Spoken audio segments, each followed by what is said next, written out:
Fala pessoal, tudo bem com vocês? Bora falar dessa grande vitória do São Paulo sobre o Corinthians, 3-1, com direito a show de Lucas e Oscar e falhas defensivas do Corinthians. Primeiro grande embate do Campeonato Paulista entre São Paulo e Corinthians. Eu sei, o Palmeiras já enfrentou um clássico contra o Santos, mas a gente estava curioso por esse majestoso, por várias questões. O Corinthians termina a temporada 24 como talvez um dos melhores times do Brasil. Estamos falando aí de 9 vitórias seguidas no Campeonato Brasileiro. Um pouquinho mais, o Corinthians até incomodava o próprio São Paulo, que se classificou de forma direta na Libertadores. O Corinthians chegou na pré-Libertadores, algo que nem a gente imaginava depois de ter passado boa parte do campeonato brigando para não ser rebaixado.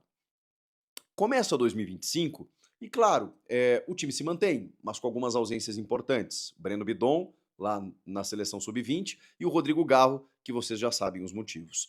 Mesmo assim, o Ramon Dias, depois das eliminações nas Copas no ano passado, quando ele emenda, engata essa vitória, especialmente a partir do derby, né, naquela vitória sobre o Palmeiras, o time encaixa, o time engrena, mesmo sem os titulares o tempo inteiro, né, com algumas peças muito importantes. Thales Magno, Coronado, Romero sempre importante, José Martínez, que até não é titular, Alex Santana normalmente. Esses caras foram encorpando o elenco do Corinthians. Quando vira para 25, a expectativa vai lá em cima. E eu alertava aqui que os jogos iniciais do Campeonato Paulista, eles não inspiravam muita confiança. Poxa, o Bragantino, gente, está muito mal desde o ano passado. Mas ok, você vence fora de casa, de virado, Pedro Raul fez gol e tal, um time reserva, você pensa, bom, ok, começamos bem, vamos lá. Aí depois Velo Clube e Água Santa. São times realmente muito inferiores ao que o Corinthians vai enfrentar ali na frente. Mas ok, o Corinthians fez o que precisava, venceu esses jogos. O teste era esse, contra o São Paulo. O São Paulo também é curioso, porque o São Paulo não termina bem o ano. Muito mais por uma questão anímica, né? Quando cai nas Copas e tal, meio que baixa a guarda, não tinha mais muita coisa a disputar. Vira o ano, e aí o São Paulo faz contratações pontuais muito boas. Já tinha um time montado também, uma base interessante. Mas aí traz o Enzo Dias para resolver o problema da lateral esquerda e a cereja do bolo, o meia Oscar. Gente, eu nunca tive dúvida técnica sobre o Oscar. Minha dúvida sempre foi física. Será que o Oscar, vindo da China, um outro mercado, depois de tanto tempo, consegue ser competitivo? A gente ainda não tem essa resposta, porque ele tem 2 jogos, né. Ok, participou lá alguns minutos na FC Series lá nos Estados Unidos, no torneio preparatório, também não dá para avaliar, a não ser a qualidade técnica, que essa já apareceu lá nos primeiros jogos. Contra o Guarani, mais do que a qualidade técnica do Oscar e até mesmo a sua desenvoltura física, foi a primeira vez que o Zubeldia utilizou o seu time ideal. E o quarteto tricolor, que a gente imaginava, será que dá para jogar dessa maneira contra adversários mais fortes? Ele provou o seu ponto. Quando você tem Pablo Maia e Alisson, especialmente Alisson, que sustentação que dá esse jogador para o meio-campo do São Paulo, você dá liberdade para que esses 4 possam jogar. E quando esses 4 podem jogar, eles fazem o que eles fizeram com o Corinthians. O Oscar, ele é um jogador de muito recurso. E ele dá uma dinâmica muito interessante para o São Paulo, especialmente liberar Lucas Moura. Quando o Oscar, que tem a incumbência de armar o jogo, da bola chegar no pé dele e ele conseguir distribuir a partida, ele oferece ao Lucas Moura, ele tira a responsabilidade dele, Lucas, ter que ser o condutor de bolas do São Paulo o tempo inteiro. Ele consegue fazer aquilo que ele mais sabe, que é justamente tabelar com companheiros, infiltrar quando ele quiser, arrematar, aparecer como elemento surpresa. O Lucas com essa mobilidade, com essa liberdade para poder desenvolver o seu futebol, ele é aquilo que a gente sempre soube que ele seria quando ele voltou, um craque. O Oscar também é craque. E eu não estou banalizando a palavra craque, porque para o nível do futebol atual, especialmente o brasileiro, eles sim são craques. E aí você vai procurar em clubes brasileiros um grande jogador de cada clube. Você vai procurar aí. Você vai ter um craque dos grandes times, dos grandes elencos formados, você vai encontrar um craque.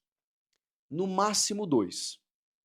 O São Paulo tem... Salve nação, tudo jóia? Gente, olha eu aqui de novo, trazendo para vocês as últimas informações do Corinthians e vamos iniciar o vídeo fazendo uma análise desse jogo entre São Paulo 3, Corinthians 1 no Morumbi nessa tarde de domingo. Após a derrota, o presidente do Corinthians, Augusto Melo, acabou concedendo entrevista e falando de alguns problemas do Corinthians. E ele também disse o seguinte: o momento da derrota, você tem que ter o pé no chão, porque nem tudo está certo, mas nem tudo está errado. E ele foi perguntado se o Corinthians vai contratar. Ele falou: por enquanto não, por enquanto a gente tem que analisar com calma. O Corinthians está sem dinheiro, tendo em vista que a patrocinadora Master Sport da Sorte acabou de se regularizar no Brasil junto ao governo federal.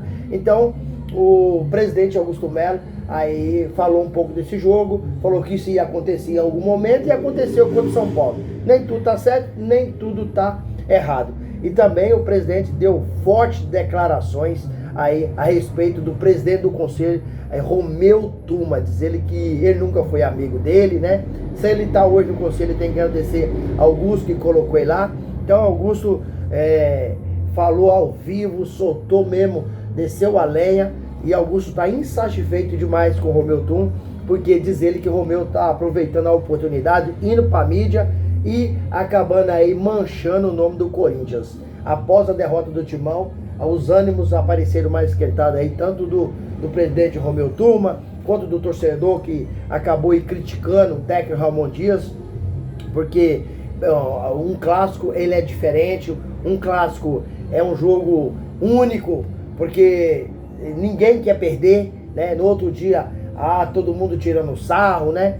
Então, a derrota, para mim, na minha modesta opinião, expõe a necessidade do Corinthians aí ao mercado e contratar, resolver aí o pedido do técnico Ramon Dias, que é contratar um zagueiro, um lateral, um meio e um atacante.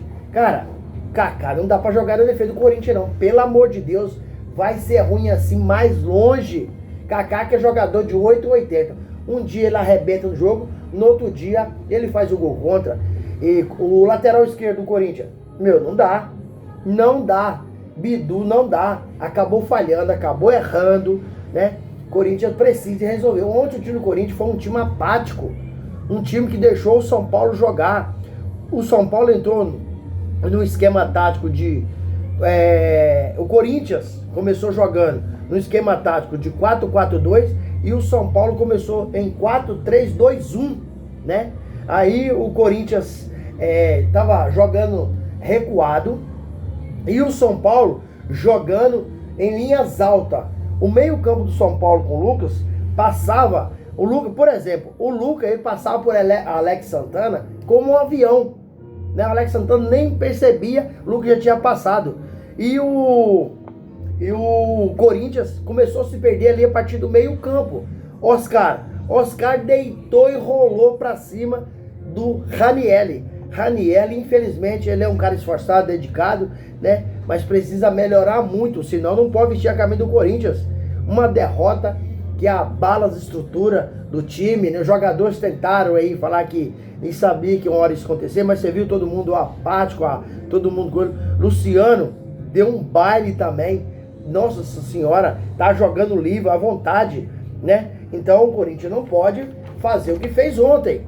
E taticamente, para mim o técnico do São Paulo, Zubeldia, deu um nó, né, no técnico Ramon Dias. Mesmo errando, que o Carrillo acabou errando, para mim ele falhou no gol do São Paulo. Mas ainda, para mim, foi o melhor em campo do time do Corinthians. O cara lutou, o cara correu, o cara sofreu com o São Paulo, jogou atacando o Corinthians. Foi um jogo que o time do Corinthians, ele teve, na maioria, abaixo. Memphis Depay não foi bem. Memphis ontem não jogou nada. O que o Memphis jogou? Alguém pode me falar? O que o Yuri Alberto jogou? Coronado quase não apareceu. O meio campo do Corinthians perdido com o Ranieri. Matheus Bidu entregou um gol pro São Paulo. Ou você está achando que Matheus Bidu é Roberto Carlos? Ou você está achando que Mateuzinho é Cafu? Cara, a defesa do Corinthians morta. André Ramalho, taticamente é um jogador. André Ramalho é um jogador técnico, é um jogador que tem qualidade, mas taticamente ele não sabe marcar. Então o Corinthians viu a necessidade de ir ao mercado e fazer boas contratações. Senão, será um ano perdido. Em 2025 o Corinthians não vai ganhar nada novamente. Então, ontem foi um jogo, eu assisti o jogo do início ao fim, sinceramente eu não vi. O placar do São Paulo de 3-1 foi pouco pela facilidade, pela avenida que o meio campo do Corinthians era, pela defesa baba batendo cabeça. O Lucas entrou driblando em velocidade. Carelli fez o pivô e Luca entrou driblando em velocidade. 3 ou 4 jogadores do Corinthians, André Ramalho, Kaká, tudo ficaram olhando o cara passar como se tivesse acontecido. Nada. E o goleiro Hugo Souza nada pode fazer, porque o Lucas ainda escolheu o canto na saída de Hugo Souza. Então o Corinthians foi muito mal, precisa melhorar, precisa contratar. O jogo de ontem só me deixou mais convicto que o Corinthians ainda precisa fazer quatro contratações espetacular. Não jogadores para preencher elenco, não. Jogador para chegar, vestir a camisa e ser titular absoluto. Não dá para ser campeão com esse time que nós temos. É um time esforçado, dedicado, mas falta muita qualidade técnica. E aí, fiel, o que vocês acharam do jogo? Deixa aqui no canal um comentário, deixa um like e aí deixa a inscrição no vídeo. Sem mais delongas, até o próximo vídeo. Tchau, tchau.